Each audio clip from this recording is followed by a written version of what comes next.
अस्सलाम वालेकुम dear students.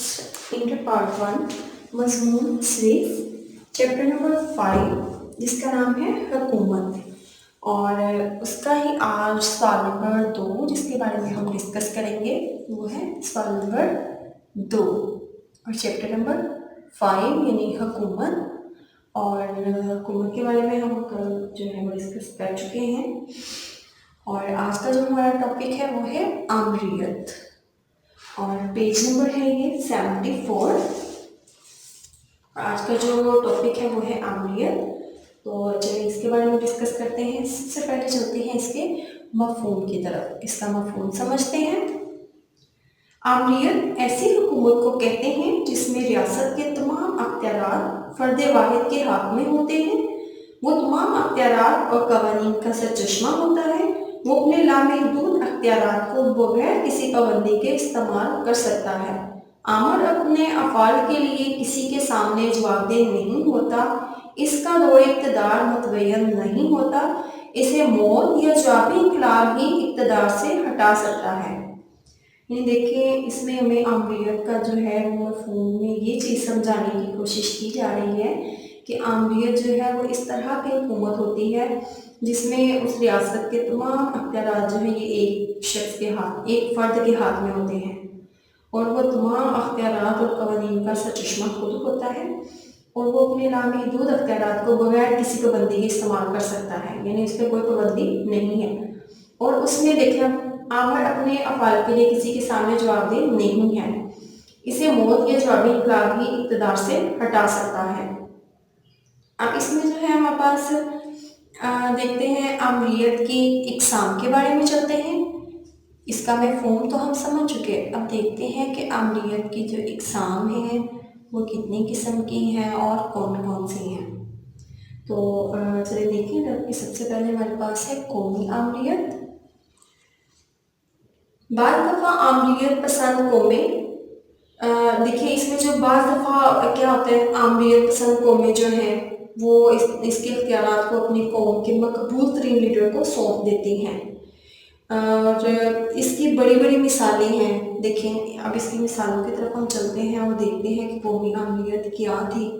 यानी इसमें हिटलर, इटली में मुसोलिनी, मिस्र में जमाल अब्द और इसमें देखिए जर्मनी में हिटलर था जैसे, और इटली में इसके एक जो है जमाल अब्द नासिर साहिब, इंडोनेशिया में से कार्टों की आमरीतें हैं।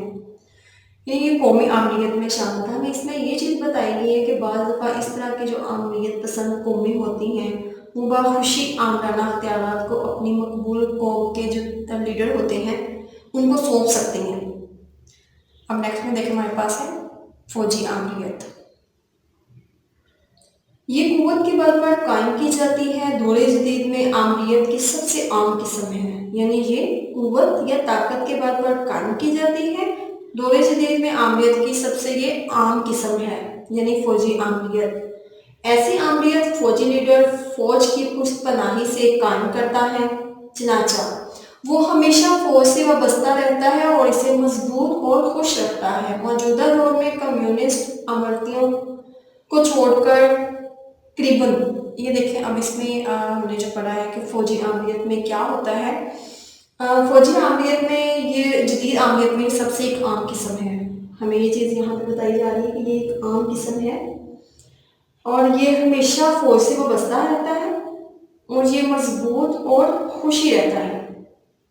और इसमें देखें बाकी तमाम आमरीतें जो हैं इसी तरह से कायम रहती हैं। अब इसमें नेक्स्ट जो है वो है फस्ताई आमरीत। ऐसी आमरीत रियासत को मजबूत बनाने का नारा लगाकर मैदान अमल में उतरती है। इसमें रियासत या कौम को खुदा का दर्जा दे दिया जाता है। फस्ताई हुक्मरान जमहूरी तरीक़ों से बरसर इक़्तिदार आते हैं और बाद में आमराना तर्ज अमल इख्तियार कर लेते हैं। देखिए यहाँ ये चीज़ बताई जा रही है कि वो फस्ताई हुक्मरान जमहूरी तरीक़ों से बरसर इक़्तिदार आते हैं, आए किसी और तरीक़ों से, लेकिन बाद में आमराना तर्ज अमल अख्तियार कर लेते हैं। ये आमरीत जर्मनी और इटली में कायम हुई थी। नेक्स्ट है हमारे पास इक़्तिसादी आमरीत। आए इससे इत्तफ़ाक़ करते हैं कि ये क्या है। یہ आमरीयत की ऐसी किस्म है जहां आमर या आमराना अख्तियारात की हमल जमात के सामने बुनियादी तौर पर कौम के इक्तिसादी मसाइल हल करने के लिए कोई प्रोग्राम हो। यानी ये जो इक्तिसादी आमरीयत है हमारे पास, इसमें हमें इस चीज़ का जो है अंदाज़ा किया जा रहा है कि ये इक्तिसादी मसाइल को हल करने के लिए एक प्रोग्राम हो सकता है। ये जमात अवाम की इक्तिसादी और खुशहाली का नारा भी लगाती है।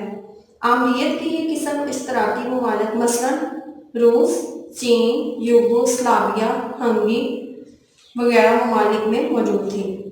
अब इसमें जैसा कि आमरीयत की जो इकसाम थी, मफहूम भी हम समझ चुके हैं और हम ये समझ चुके हैं कि कौमी आमरीयत, फौजी आमरीयत, फस्ताई आमरीयत, इक्तिसादी आमरीयत जो है ये इसकी इकसाम है। तो अब हमें जो इसको समझने के बाद जो हमें ज़रूरत महसूस हो रही है वो ये है कि हम आमरीयत की खसूसियात की तरफ चलते हैं और देखते हैं कि इसकी खसूसियात क्या हैं, कौन सी चीज़ें हैं जो इसकी खसूसियात को में इजाफ़ा कर रही हैं और इसकी खसीयत बढ़ रही है। आमरीयत की खसूसियात, तो चलें हम इसकी खसूसियात के बारे में डिस्कस करते हैं। इसकी खसूसियात में सबसे पहले हमारे पास है फ़र्द वाहिद की हुकूमत। सबसे पहले जो है वो है फ़र्द वाहिद की हुकूमत। तो चलें इस बात से इत्तफ़ाक़ करके देखते हैं, इसको पढ़ते हैं, देखते हैं कि फ़र्द वाहिद की हुकूमत जो है वो किस तरह से इसकी खसीयत भी हामिल है। आमतौर पर आमरीयत में इक़्तिदार फ़र्द वाहिद के पास होता है। हुकूमत में इंतहाई किस्म की मरकज़ियत होती है। आमर की शख्सियत को उजागर करने की हर मुमकिन कोशिश की जाती है। हमारे पास इसका जो नेक्स्ट पॉइंट है वो है रियासत की तक़दीस। अब हम देखते हैं कि रियासत की तक़दीस जो है ये किस तरह से इसकी खसीयत में इजाफ़ा कर रही है। तो आइए चलें इसको पढ़ते हैं। आमरीयत में रियासत को मुक़द्दस तरीन अदारा गर्दाना जाता है, यानी समझा जाता है। रियासत को खुदा या देवता का मुकाम देकर इसकी पूजा की जाती है। रियासत की तक़दीस का प्रचार करके आमर दरअसल अपनी ज़ाती शोहरत में इजाफ़ा करना चाहता है।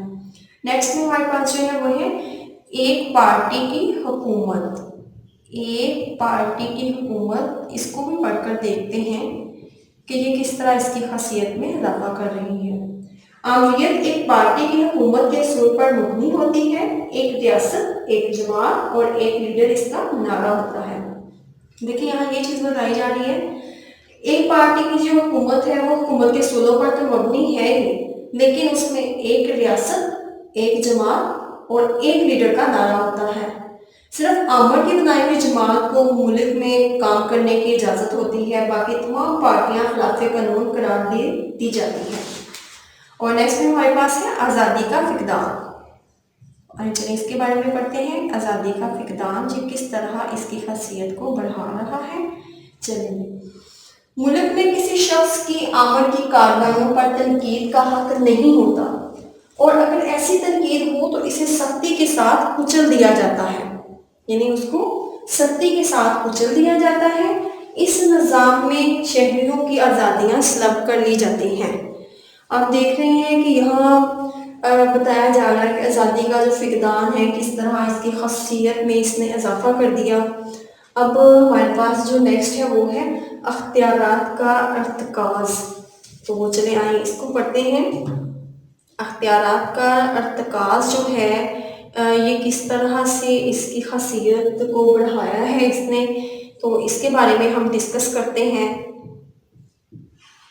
आमरीयत में नज़रिया तकसीम अख्तियारात पर अमल नहीं किया जाता। हुकूमत के इंतज़ामी शोबे को बेपनाह अख्तियारात हासिल होते हैं और ये अदलिया जो है इसके ताबे हो जाती है। मुकन्ना और अदलिया की तमाम सरगर्मियाँ आमर की मंशा के मुताबिक अंजाम पाती हैं।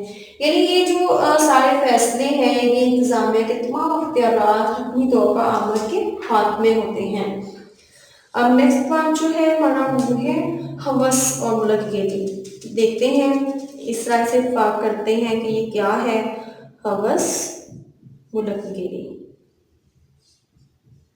और इसको पढ़ के देखते हैं कि ये किस तरह खसीयत को बढ़ा रहा है। आमर हर वक्त ताकत के नशे में मदहोश होता है और इसका मकसद जारहियत और मुल्की हदूद में तोसी होता है। आमर दूसरे मुल्कों के खिलाफ कोई ना कोई महाज खोले ही रखता है। کیونکہ اسے ہمیشہ ملک گیری کی ہوس رہتی ہے. یعنی یہ ملک جو ہے ہوس جو ہے یہ لالچ، یعنی یہ ملک گیری کی ہوس یعنی لالچ میں ہی ہر وقت رہتا ہے. تو دیکھیں اس میں جو تھے ہم اس کی آمریت کی جو خصوصیات پڑھ چکے ہیں، اس میں ہم نے بہت سی چیزوں کو ڈسکس کیا، ہمیں پتہ چلا یہ کس طرح اس کی خاصیت میں اضافہ کر رہی ہیں. لاسٹ میں ہمارے پاس تھا ہوس ملک گیری، ہم نے یہ بھی پڑھا. امید کرتی ہوں کہ آپ اس قابل ہیں کہ اس کی خصوصیات کو پڑھنے کے بعد آپ اس کے بارے میں اس کی خوبیوں خامیوں کو بیان کر سکتے ہیں. امید کرتی ہوں کہ یہاں تک آپ سمجھ چکے ہوں گے. شکریہ.